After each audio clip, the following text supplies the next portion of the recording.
Well, I welcome you all to this new class, which is the spoken English class, and it is class 1. There are several classes that we will deal with, but this is the first class, or let's say class 1, the first episode, we can say, in which we are going to learn the fundamentals and very basics that will help us to understand the greater things in the upcoming classes. So, watch very carefully.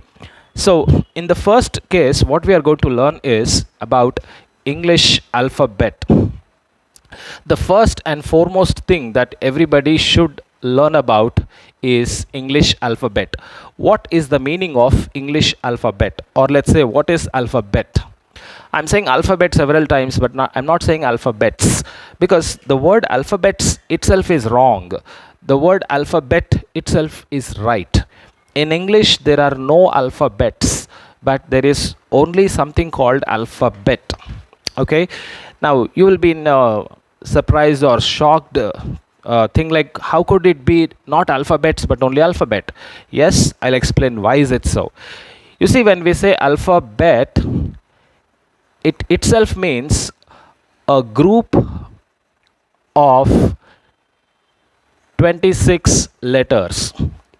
Alphabet in itself is a group of 26 letters, and those letters, as we know, they are A, B, C, D, E, F, G, H, I, J, K, L, M, N, O, P, Q, R, S, T, U, V, W, X, Y, and Z. Z is the correct pronunciation, not Z. Okay, moving back.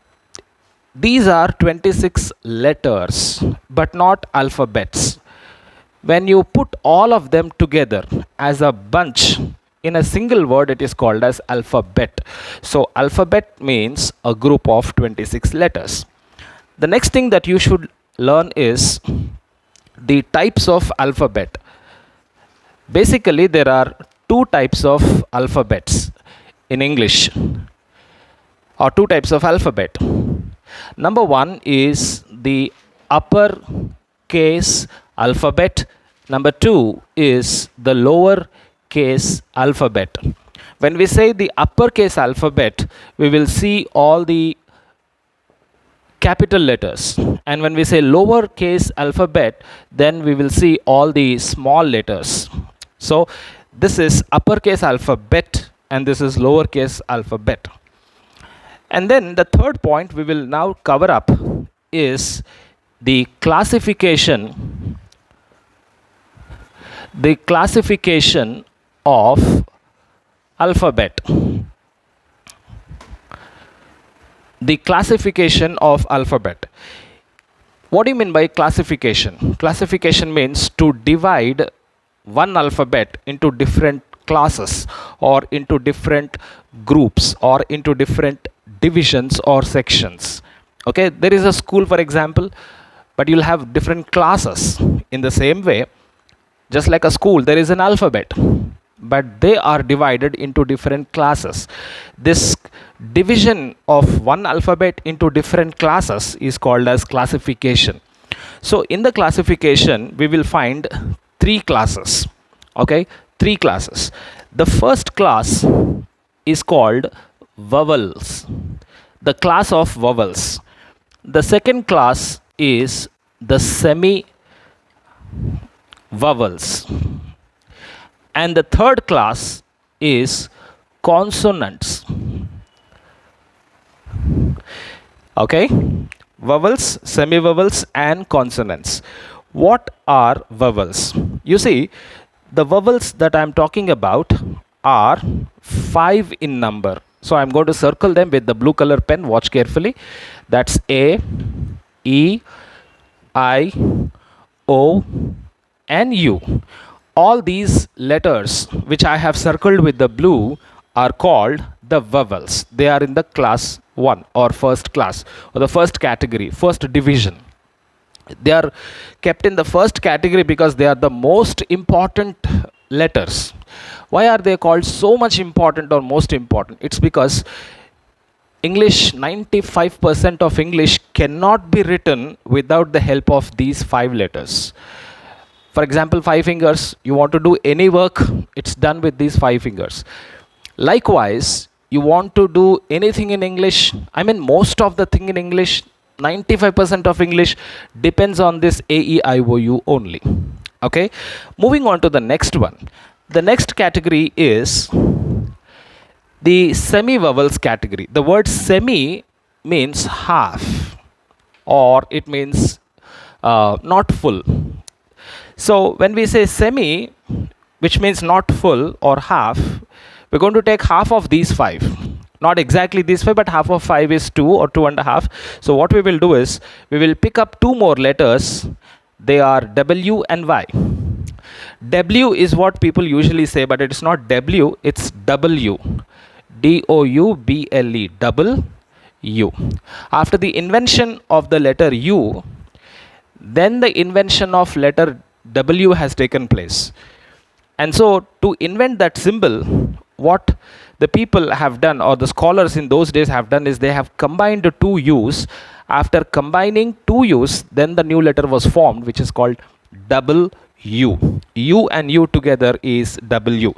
So now moving forward, W and Y, these two are called semi-vowels because they are less important when compared to vowels. I said 95% of English is written with the help of vowels.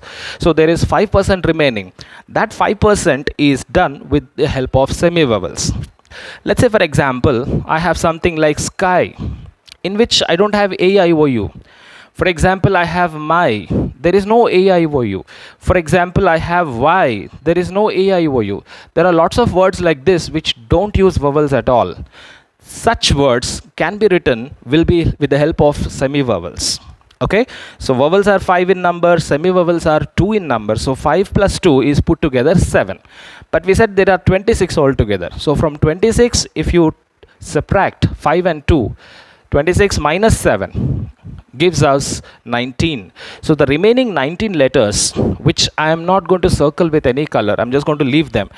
Those, that is B, C, D, F, G, H, J, K, L, M, N, P, Q, R, S, T, V, X and Z. These remaining letters are simply called as consonants. You see, in Hindi as well as in Telugu or in any other language, you will find something called Varnamala, right? Varnamala in English is called alphabet. So in Varnamala, for example, if you pick up Hindi, you will have the first section that is from A to Aha. That's the first section, as like vowels in English. The second section, you will have K to Gya, okay, just like semi-vowels. And then afterwards you have matraएं, right? A ki matra, then choti ki matra, badi ki matra, choti u ki matra, badi u ki matra, so on and so forth. In the same way, like in Hindi Varnamala or in Telugu Varnamala, you have divisions. Likewise, in English alphabet, which is called English Varnamala, there are 3 divisions or 3 classes: vowels, semi-vowels and consonants. All the 3 are very important, and with the help of all the 3, the remaining English is beautifully constructed and beautifully made for the sake of our use in our day-to-day life. So if you want to be successful in life, you should learn all the languages, but most importantly English. Why English is so easy to learn?